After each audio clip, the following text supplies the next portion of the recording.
Welcome into Grand Slam Sports for our soccer section this time. My name is Jay Sodge, and alongside me is Charles Foster.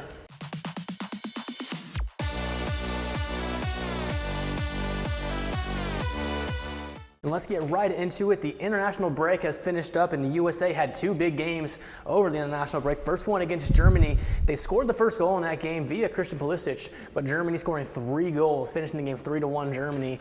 Not the best look for this young U.S. squad. It went about the way that we said it would go. I think last week we said that Germany would take that one and Ghana would lose the other, and that's just about the way it went. Team USA, they looked okay. You know, it's a young team, they're still trying to figure it out. Germany, they're a little bit more established. They have their team kind of more set in stone. Yeah. And I think it really showed, you know, coming into that game.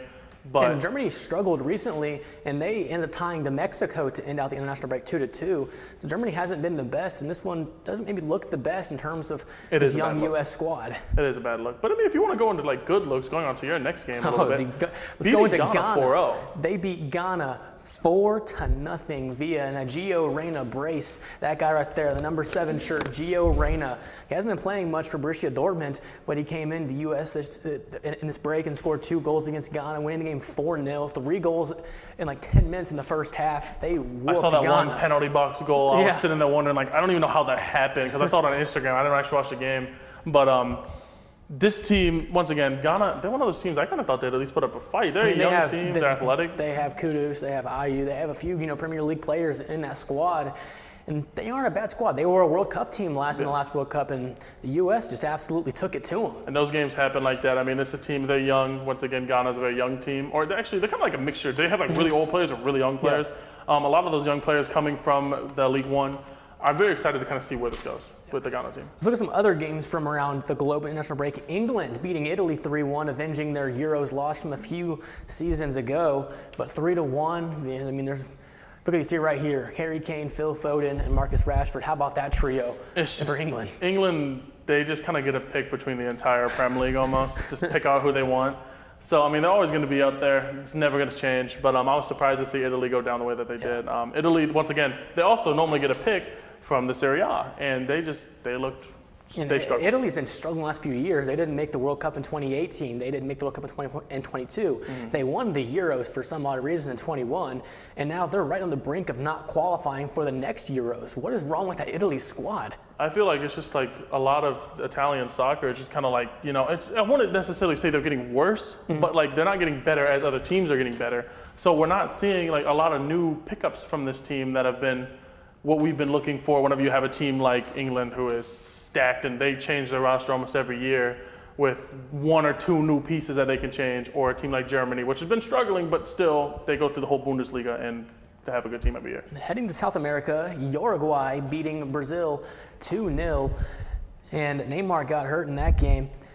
So not sure about Uruguay, but Uruguay beating Brazil 2-0. How about that?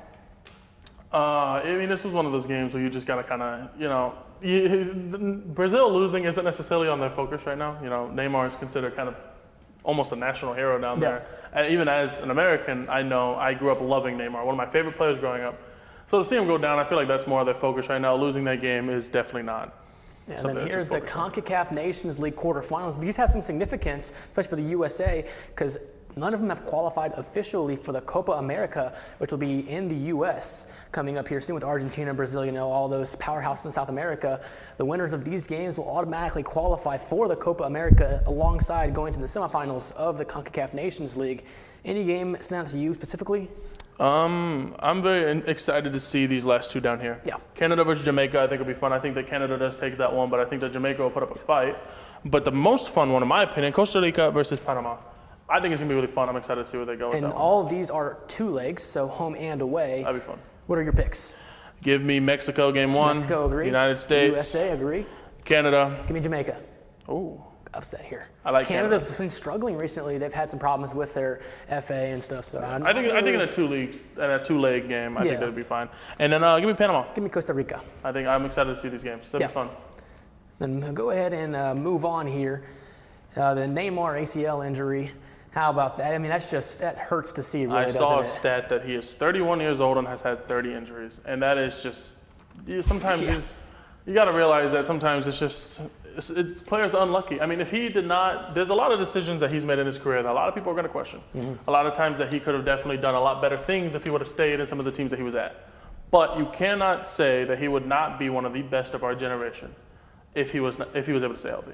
And it's really hard to see someone go down like that. It's like every year I feel like with Neymar, an injury setting him back once again. And of all years for him to go down, I guess this year could have been, better than others because he's not going to be playing in Champions League. He's not going to be playing in that big of, atmosphere playing in Saudi. The talent that he has is like second to none almost for the talent he has. Yeah. If he would have been healthy his entire career, he could have been right up there with the Messis and the Ronaldos. Exactly. I mean, I grew up, Neymar was one of the first people that got me into soccer. And another player that also got me into soccer that's no longer playing right now, Paul Pogba. Players that I grew up loving and kind of got me into the sport. So it's hard to see them, start to deteriorate. Let's go ahead and look at Sandro Tonali. He might be suspended for betting while he was at AC Milan, but now obviously with Newcastle. But Newcastle is standing with them and not, they're obviously alongside with the investigation, but they want to keep him if possible, not have him suspended. But his agent even admitted that he has an addiction to betting. And so this could hurt Newcastle significantly. It's going to hurt losing that center midfielder. Sorry, losing him is going to really hurt. And this is a team that their midfield is kind of their strong suit. We saw it very well in the Champions League game against PSG. I'm very excited to kind of see who steps up and who on Newcastle can make this team, still do well, but losing him is going to hurt very badly. Let's stay in the Premier League real quick. Pep Guardiola said something today about Roberto De Zerbi, the Brighton manager, saying that De Zerbi might be the future replacement of Pep at Man City. What's your thoughts on that one? De Zerbi being the new City manager in the next few years? I'm interested to kind of see, what because saying that on the way that he did about a manager that's already currently active and with another team and a successful team now is, I don't know. I feel like it feels a little bit publicity to me. I don't really see it as necessarily like truth until I actually start seeing the pieces in the work. And a lot of City fans, and myself included, agree on this, that De Zerbi might be the best replacement for when Pep Guardiola leaves. It'd be a great replacement. Yeah, I'm taking these news with a grain of salt. I just feel like the way that he went about it, he would have gone about it a different way. The supposed rumor was last time the City played Brighton, Pep told 3 Brighton players that De Zerbi is the replacement at Man City. I don't know. That's an interesting rumor. It's an interesting way he's going about it too. Telling Pep the players of the team. He's an interesting guy. So telling hey, we're going to take your manager. I just hope you know that. I don't know. It's interesting. I'm taking it with a grain of salt until I hear more. Let's stay with some managers real quick. Wayne Rooney is now taking over as manager at Birmingham City, which is a club that's now partially owned by Tom Brady. They're down in the championship right now, but they're a really good championship team and looking to come back to the Premier League next season. Is that a good signing, you think? He struggled at DC, he struggled at remanaging the MLS, and he wasn't the greatest at Derby County either. I'm interested. It'd be interesting because we've seen, it's been very half and half on on players to managers. First one that comes to mind of a manager, I'm struggling on his name right now, but Leverkusen, they got a player to manager. Yes, Xavi, thank you. And he has looked phenomenal. He completely changed his team around now to where they're even fighting with Bayern at the top spot right now. I'm not going to say that he's going to make that impact. This is his third stint now as a manager. He's had a few stints. In the MLS, and now in Birmingham City with a legit squad in the championship with Tom Brady as a manager. It's kind of an interesting duo. Tom Brady, Wayne Rooney. You got all these players that you kind of just know. Yeah. If you're in a smaller market and you're looking for a team, maybe a championship league team, this is kind of the team that you go to because they have Wayne Rooney and Tom Brady. Who doesn't want to play for Wayne Rooney and Tom Brady? So I feel like whenever they're fighting for a signee with another smaller club, is going to kind of give them that sway a little bit that they would not be able to get during the transfer window. And since the international break is over, that means we can go ahead and look ahead to some club games coming up over the next few days.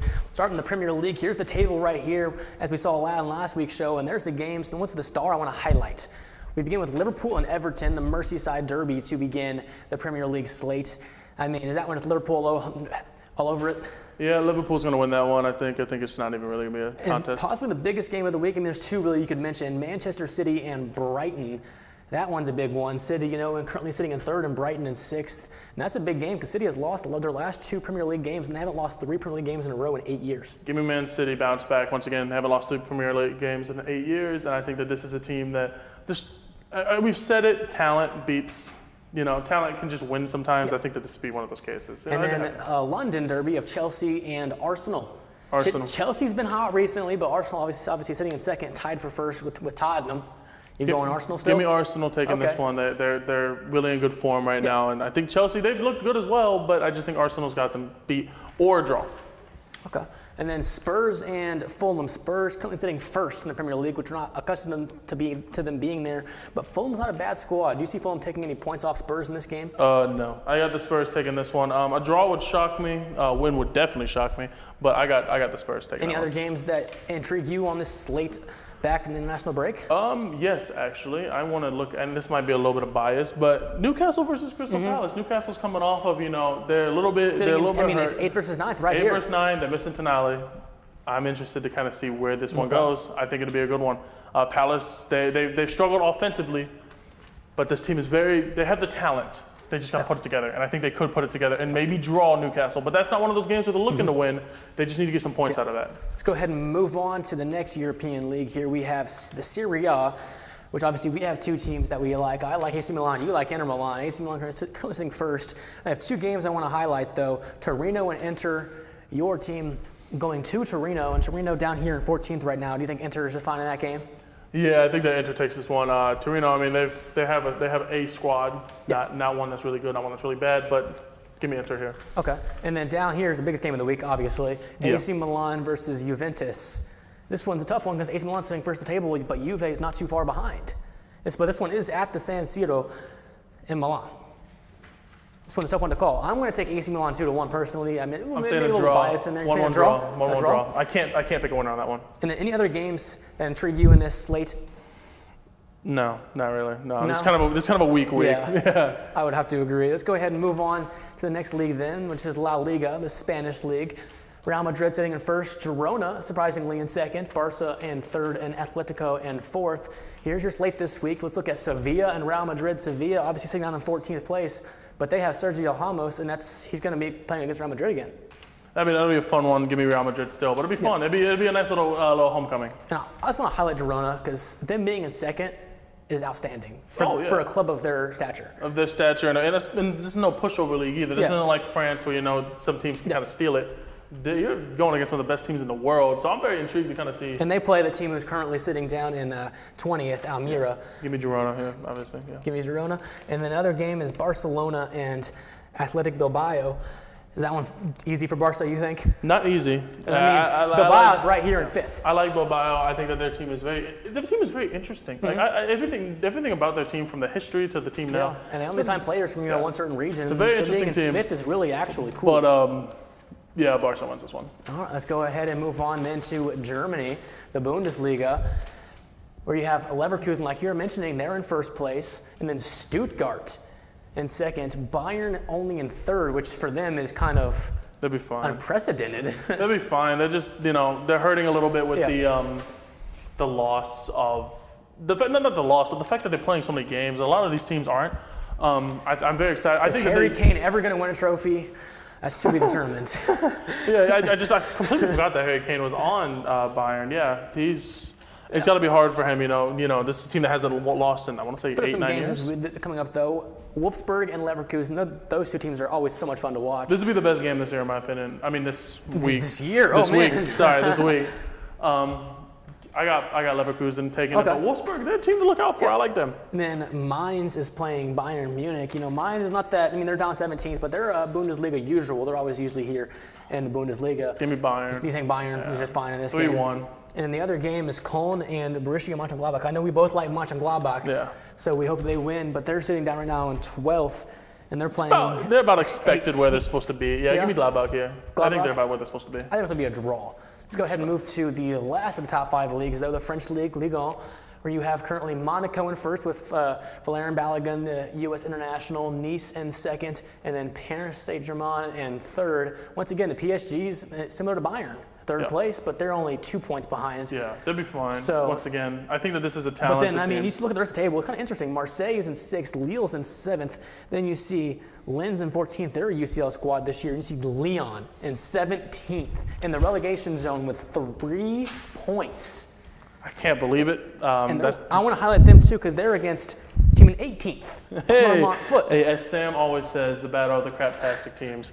That'd be a fun one. Give me a 0-0 draw, a 0-0 draw on that one. I also want to highlight PSG because, I mean, you always have to highlight PSG. They're playing Strasbourg, but they haven't looked too hot, PSG. They haven't looked that good with this new look squad without the Messi, without the Neymar. All they have is, I mean, they have Mbappe now. They have some good signings. You know, they give me PSG still taking that one. I mean, I don't think it'll be, you know, like a blowout, but give me PSG.